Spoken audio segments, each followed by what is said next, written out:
ओम शांति।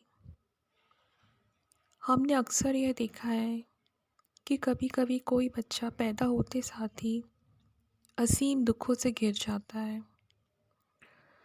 मतलब पैदा होते साथ ही उसे असहनीय पीड़ा दे दी जाती है।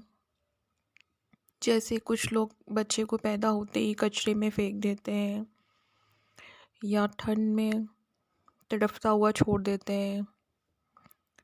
और कुछ बच्चे जो पैदा होते ही साथ एकदम आलीशान घर में एक राजा की तरह उनकी सेवा की जाती है, एक राजकुमार की तरह उनका जीवन होता है।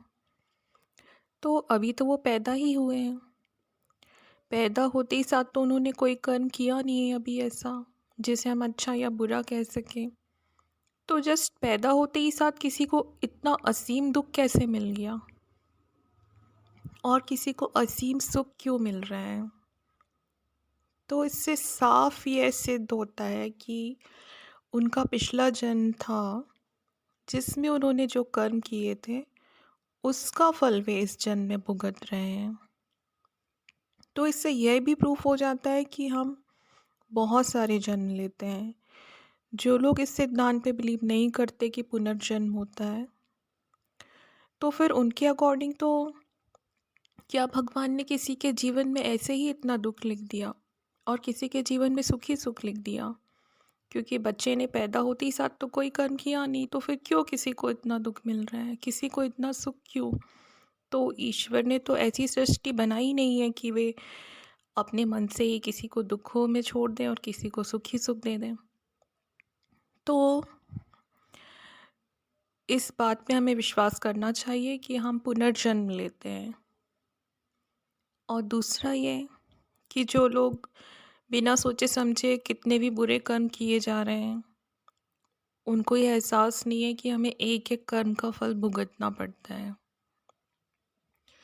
क्योंकि इससे यह भी प्रूफ हो जाता है कि जो बच्चा पैदा होते ही साथ यदि इतना असीम दुख क्यों सहन कर रहा है, क्योंकि वह ज़रूर कोई ऐसे कर्म करके आया है ना जिसका फल अब उसे भोगना पड़ रहा है।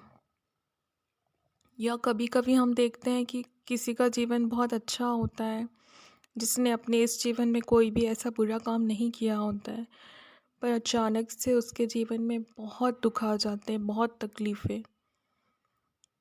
तो जब कोई हमने ऐसा बुरा कर्म इस जन्म में नहीं किया तो फल क्यों आया बुरा? तो यह भी हमारे पिछले जन्म का ही हिसाब किताब होता है। तो इसका मतलब यही है ना कि हमें अपने कर्मों का हिसाब चुकाना पड़ता है। तो सत्य यही है कि हमें अपने एक एक कर्म का पूरा हिसाब देना पड़ता है। तो इसलिए हमें कर्म कितने सोच समझ के करने चाहिए। और जो लोग बुरे कर्म कर रहे हैं तो उनको ये पता होना चाहिए कि उनका एक एक कर्म, वह कर्म का फल कई गुना बढ़कर भी हमें वापस मिल सकता है। जैसे कि जब हम अच्छे कर्म करते हैं तो उसका भी हमें कई गुना अच्छा फल मिल सकता है वापस। तो इसलिए हमें अपने कर्मों को हमेशा अच्छा ही करना है, हम किसी को दुख ना दें, कोई भी ऐसा बुरा कर्म ना करें जिसका फल हम भोगना नहीं चाहते हैं। Thank you.